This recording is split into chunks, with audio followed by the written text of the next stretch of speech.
Two branches diverged in Git, and sad I could not push to both. I merged the branch less traveled by, and now all the builds are broken. If you're watching this on video, every joke I'm telling is killing it and the audience is laughing heartily, but there's not a microphone that's picking that up, so take my word for it. The joke's solid. As was mentioned, I am the Director of DevOps at Future Advisor. We work with Git in San Francisco. We're hiring developers. Stop me if you've heard that before.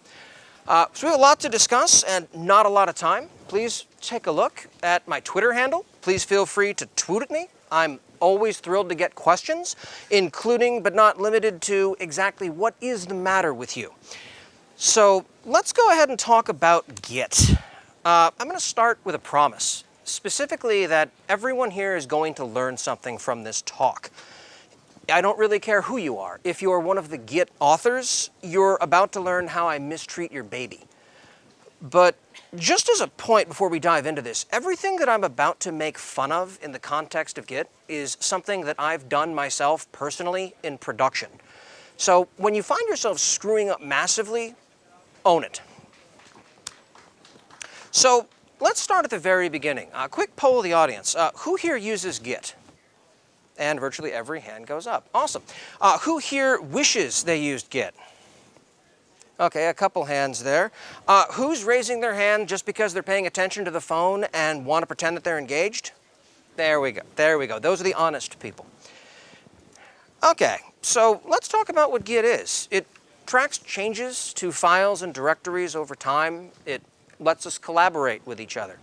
It's very, very simple at its heart, which is why invariably in these presentations, the next slide looks something like this.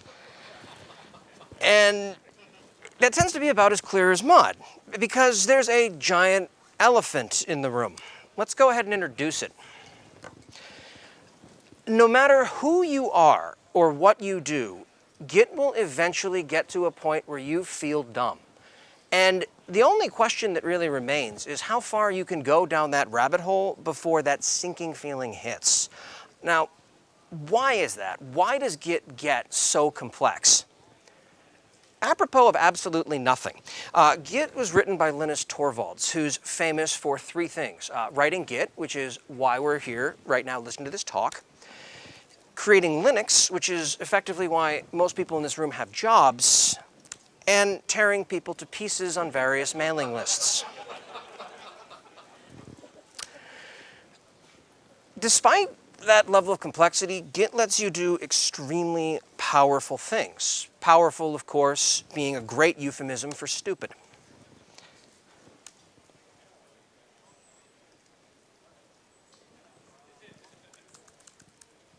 Let's have a demo here. So I go ahead and I create a Git repository, fairly standard fare for most part. And I'm going to go ahead and add the contents of this directory. Now, when a local operation hangs with Git, that is a great leading indicator that something very, very wrong is happening, because it tends to be relatively sane and quick for local operations. And sure enough, if I do a Git status, it tells me, all right, there's now a file there that contains a Ubuntu ISO. Totally reasonable thing to check into Git.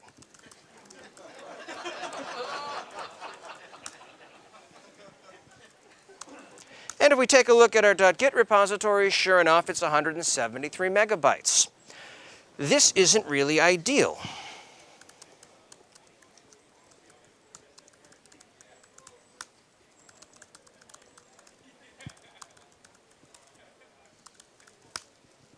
So we're going to go ahead and remove it. And sure enough, we no longer are tracking that repository in Git. But we still have 174 megabytes in the repository. The reason behind this is obvious after you've done this the first time. But the truth of it is that fundamentally, what's going on is Git retains a history of changes over time. You can commit large binaries to Git, then remove them, and they remain what it looked like at the time that commit was made. It's not just binaries you can commit in Git, it's also atrocities. If you need to store large binary data, look into these two options. Git Annex, which was written by Joey Hess, a former Debian developer, and of course Git LFS, which GitHub is pushing rather hard in this context. The idea being, of course, that it stores those large binaries somewhere else. Now, most of us aren't committing large binaries after the first time we do that, but we're often committing things that we necessarily shouldn't be doing. For example, secrets. That's a much more common use case. And if you've committed a secret that you can't easily change and need to remove it, and you're performing repository surgery at this point, generally using either git filter branch, which is arcane, or a tool called BFG, which is written in Java, is kind of bloaty, but works really well at this stuff. Either way, it's best not to have to go down that path. As an aside, in many shops I've been in, we do encrypt secrets and then put them in Git, which is a much more reasonable approach. But the idea is that at no point should you have something that can cause you significant damage out in the wild. Think API keys, private certs, passwords, and all kinds of other wonderful things that don't belong in public. So let's move on to another terrible idea. You can, well, I don't even know what I'd call this. Remember how I said that Git can make almost everyone's head hurt? There we are.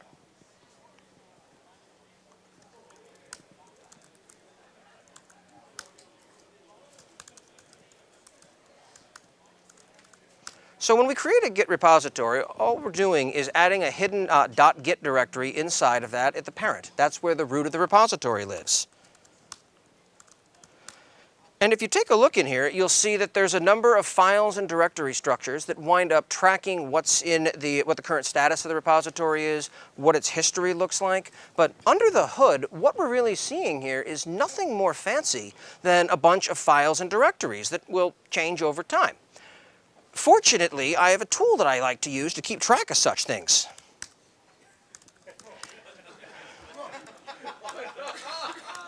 Believe it or not, this works. I have absolutely no earthly idea why you'd want to do it, but it does work.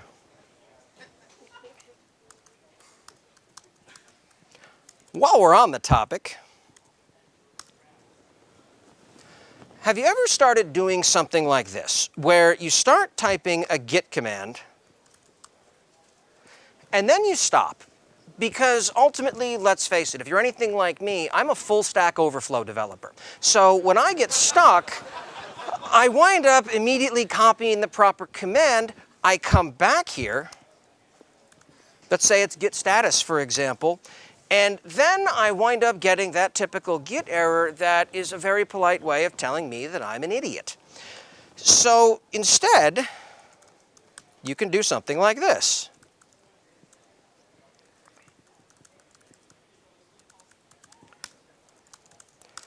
Now, it's a two-line script here that fits in a tweet, but now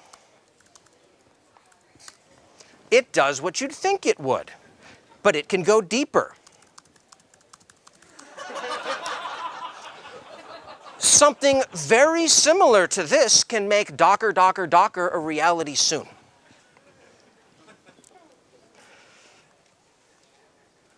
It really is turtles all the way down. Okay, now Git does have support for its own aliases built into Git itself, but it has a certain limitation. Specifically, every alias has to start with Git as the first command. Often, that's not something that you necessarily want to do, depending upon how clever you're getting. So you can back out into the shell and use shell aliases instead. For example, I've already set these in my environment. Why in the world would I want to do this? There we are.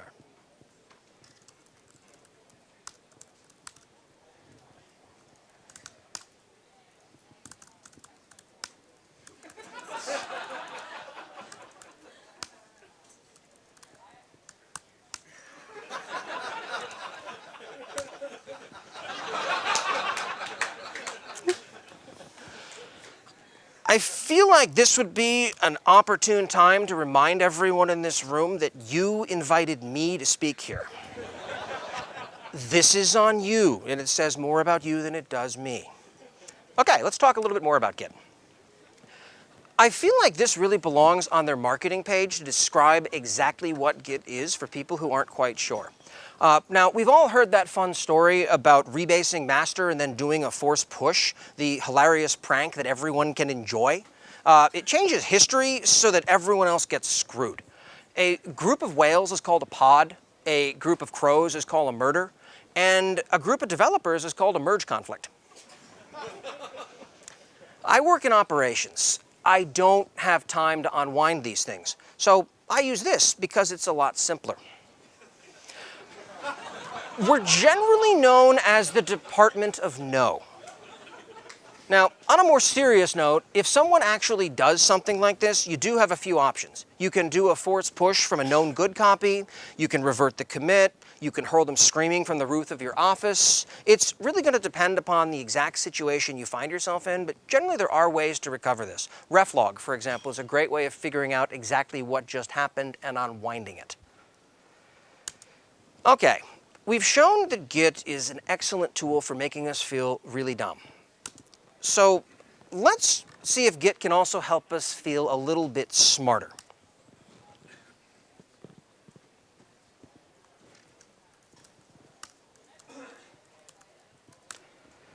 So very often you'll wind up typing something like this, and accidentally a letter. And then Git helpfully returns a argument of, hey, did you mean this, idiot? Which is helpful but kind of makes you feel dumb. Now, Git can help us in this context. For example, and I'll expand this command in a second and talk you through exactly what it's doing, if I can learn to type.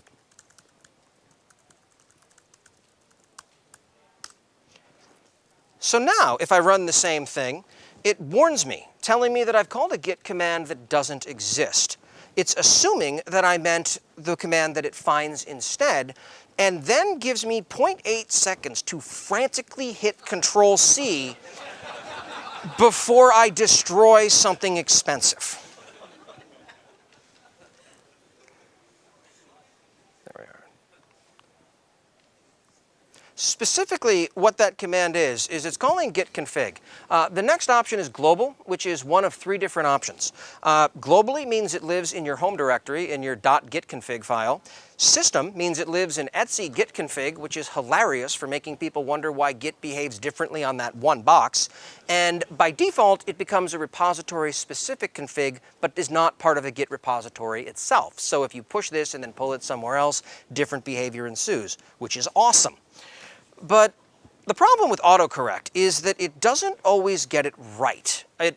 For example, it's only going to work if there's only one command it thinks it is. Oh, and the number 8 at the end is tenths of a second that you have to panic and kill it before it goes ahead and executes it. You could do something fun, like set that to 80 and then have the interminable 8-second wait while you sit there and stare at it. It's called the wait of shame. Works really well. It also improves your accuracy. So the problem comes when there's more than one option here of what the possible command could be. For example, git C. Is that git check-in, checkout? Is it git commit? It's difficult to find out. So a lot of times what we do instead is something like this.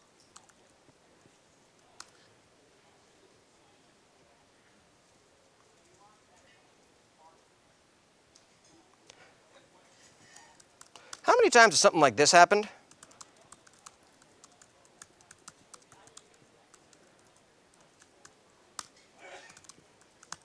And you tell in git push, and it tells you that there's no upstream branch tracking for this, and it pisses you off, and then you type profanity into your terminal, and then it works. Lest you think this is some clever bit of Git magic, it works on other things too. This is a fun tool called the fuck, but the most amazing part of it is not the technical achievement of doing what you mean rather than what you say, but rather that it attained the #1 spot on Google when you search for the fuck. That's kind of amazing. So humor aside, I do have 2 legitimately useful tools that I want to present to you folks today. Let's face a bit of an uncomfortable truth. Speaking as a manager, a lot of us have a disturbing propensity to present at times like we're semi-intelligent squirrels who are running around looking for something shiny. So I ran into this when I started at my current job. We had a monitoring board next to my desk that no longer pointed to anything even slightly relevant, but I had a display there, and given my rather obvious personality defects, I was always looking to lure people in to have a conversation with me. So I wanted something pretty, but I didn't have anything of actual substance to wind up displaying. So what I wound up doing instead is finding a tool called Gorse, spelled like source with a G instead of an S. And all you do is you cd into a repository, run this command, and it winds up running something rather interesting. It takes a second to wind up finalizing reading the log, especially on large software projects. But when it's done, it winds up replaying this, showing different commits to different files. It's beautiful. It took about 90 seconds to get going. I ran it in a loop. And what's interesting is stories started to form based on this. Like in our early days, when one of our founders would come in and make changes to files, and then our founding engineer would jump in and immediately revert all of the changes to those files. And people would tell stories. Remember when that module came in and we all developed drinking problems? Yeah, it was great. And it became a shared narrative to a point where we're now having a separate board just for this to tell stories on this. So, a lot of impressive things to look at, remarkably little work, which, speaking as a lazy person who works in ops, is exactly what I want. So, audience participation time. Let's start with a poll. Who here has more than one Git repository that they care about? If you look around and see someone sitting next to you whose hand is not raised, they probably work at Facebook. Now, for the rest of us here in reality, our work is generally tend to be spread across a number of different things and repositories that you really need right when you least expect it. And there's not a good internet connection. And you really need that repository to get something done. Like a conference talk. Now, Mark Atwood at HP posted a great approach here. You just punch a complex find command into a for loop that finds Git repos, iterates over it, fetches the latest changes in the repository's parent, and at this point, half the people are looking at this like they have no idea what I'm talking about. So this is awesome, except for the part where it's really shitty to type out and or remember this the next time you want to run that command. So I might do something like this once, but I'm not going to do that every time. So I tweeted back at him. I took the painful loop that he provided, but instead of running git fetch, I ran mr register instead. And he twote back and said, "This is awesome, thank you." The point I want to make here is not just that I helped someone out, but this is a guy who has forgotten more about software than I'll ever know.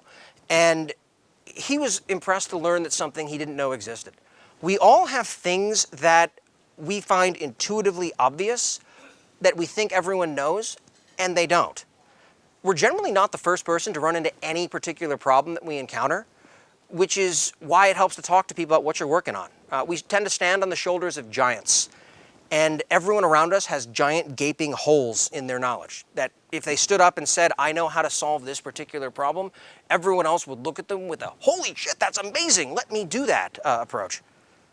So, my repos, which used to be called MR, they changed the name midway through. They took the hard problem in computer science of naming things and then found a way to make it worse, which is awesome. It's a little easier to Google for, but it's also harder to talk about now. So, it works in 3 simple steps. The first is that you run mr register inside of a repository that you care about. You can automate it, such as with that loop we saw earlier, or you can do it by hand. It doesn't really matter because you only have to do this once. It winds up then building out a .mr config file in your home directory. Then you run mr update and watch what it does.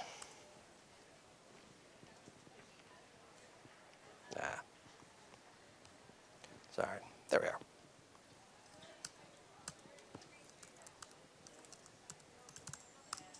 See, if we take a look at mine, we notice that there's a number of different things that are interesting here. Most notably, the fact that it does, in fact, include something called an include stanza, which winds up including any other files that look like this and generally building out a giant list of repositories.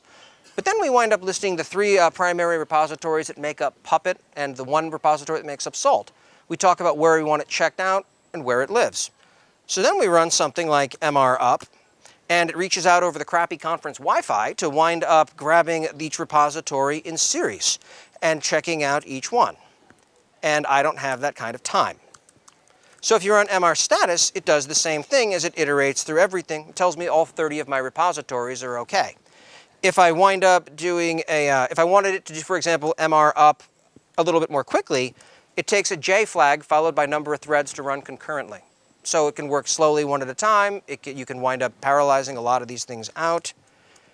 And additionally, if I move into a subrepository, for example, or why not? We'll go there instead.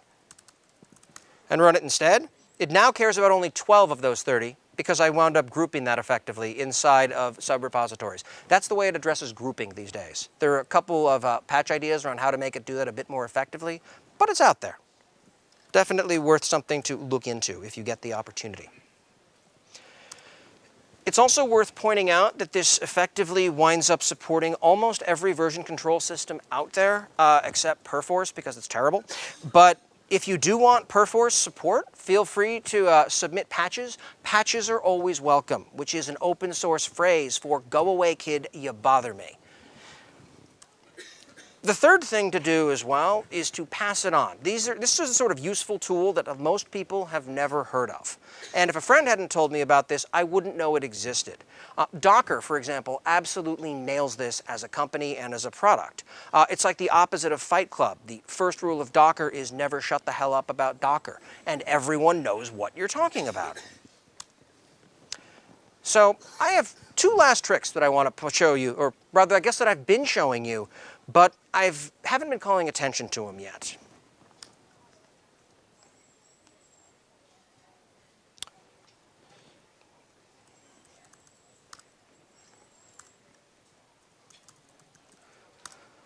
If you take a look next to my path, when I'm inside of a Git repository, it winds up telling me which branch I'm on, and there's a red circle next to a 1.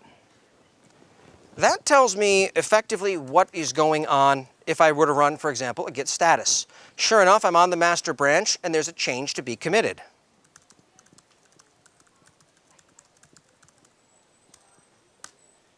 Once I run that, it changes that red dot to a check, which in turn tells me that everything is clean, but I'm ahead of the origin by 1 commit, hence the 1 with an arrow up next to it. I go ahead and push it, and now we're back to having everything hunky-dory with a checkbox.